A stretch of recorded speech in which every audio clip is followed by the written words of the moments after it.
Dumating ang sweldo, masaya ka, may plano ka, may listahan ka ng mga babayaran, may gusto kang bilhin, may gusto kang ipunin.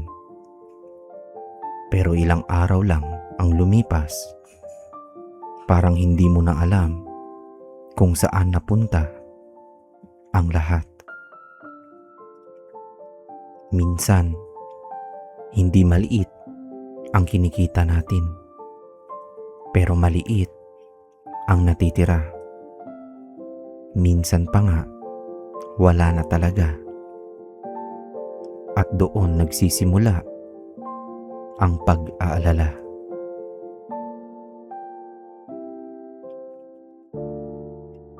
May mga pagkakataong bumili tayo dahil sa emosyon, dahil sa stress, dahil gusto nating sumaya kahit sandali. Hindi dahil kailangan natin ang ating binili. May mga pagkakataong inuuna natin ang mga gusto natin bago ang kailangan. At kapag dumating ang bayarin, saka natin napagtatanto na sana naging mas maingat tayo. Lahat tayo ay nagkakamali naman.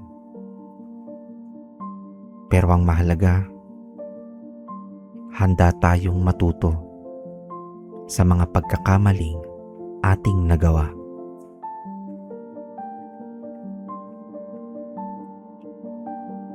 Kapag may utang, ibang pakiramdam.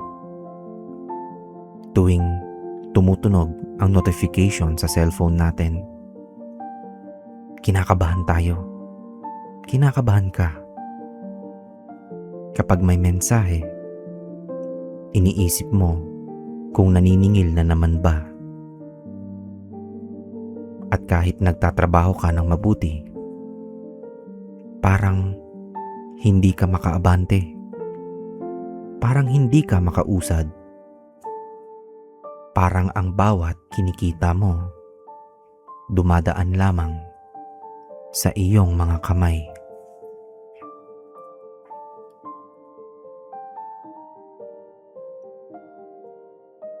Habang ginagawa ko ang video na to, naisip ko na ang tunay na kayamanan ay hindi lamang nasusukat sa laki ng ating kinikita.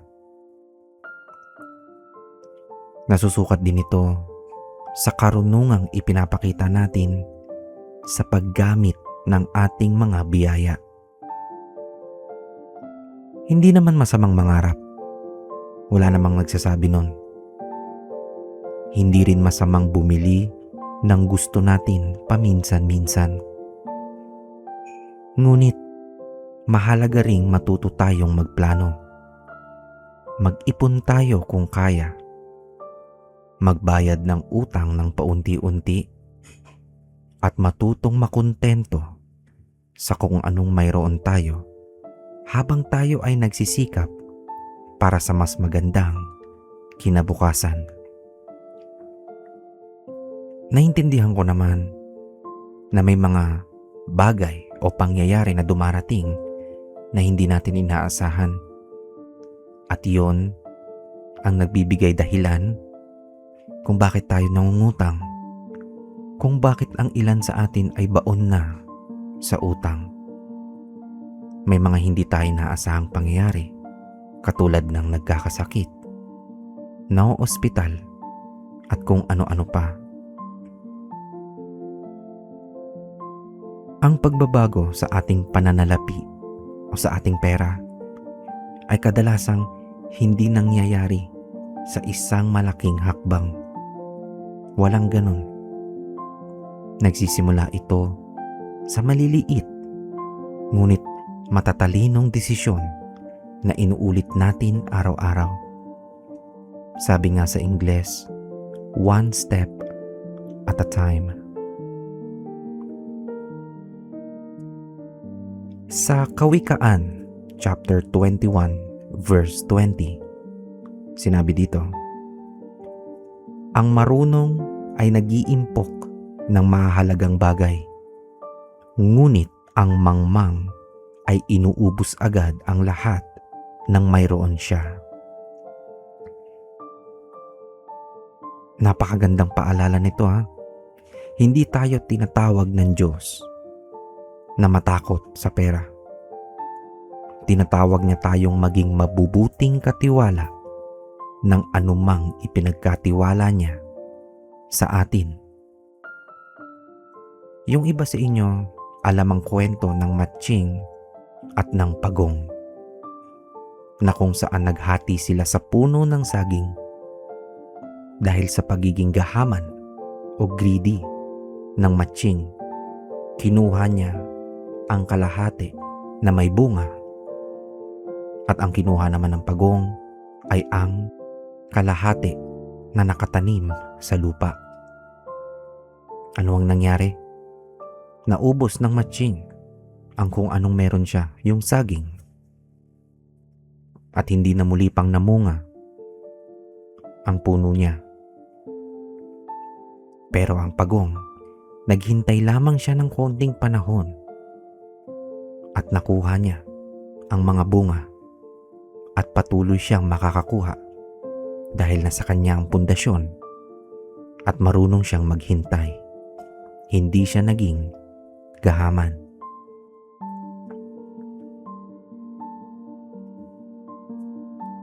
Ngayon naman, gusto kong mag-alay ng isang panalangin para sa mga nanonood at nakikinig ngayon na baon sa utang, merong problema sa pera, mga nahihirapan. Manalangin tayo. Panginoong Jesus, idinadalangin namin ang lahat ng nanonood at nakikinig na nahihirapang pamahalaan ang kanilang pananalapi. Ang mga may utang, ang mga nahihirapang mag-ipon, ang mga nag-aalala kung paano pagkakasyahin ang kanilang kinikita. Panginoon, bigyan niyo kami ng karunungan sa bawat desisyong may kinalaman sa pera. Turuan niyo kaming unahin ang tunay na pangangailangan. Tulungan niyo kaming umiwas sa mga desisyong magdadala lamang ng panibagong problema. Bigyan niyo kami ng disiplina, pagpapakumbaba at pagtsatsaga. Buksan niyo ang mga oportunidad para sa marangal na kabuhayan.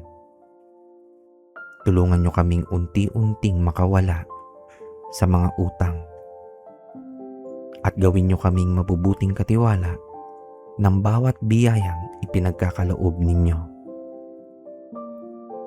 Maraming salamat po sa pangalan ni Jesus. Amen.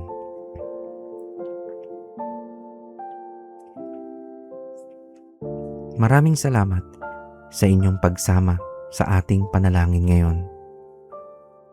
Kung mayroon kayong prayer request, maaari nyo itong iwan sa comments. Binabasa ko ang inyong mga mensahe at nagsisikap akong maisama ang ilan sa ating mga susunod na panalangin. Kung nakatulong sa inyo ang video na to, huwag kalimutang i-like, i-share at mag-subscribe upang mas marami pa tayong maabot na nangangailangan ng pag-asa at panalangin.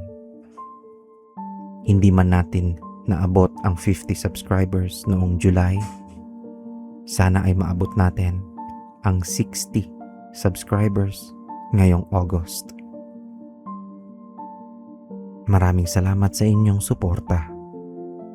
Hanggang sa muli, at pagpalain nawa tayong lahat ng Panginoon.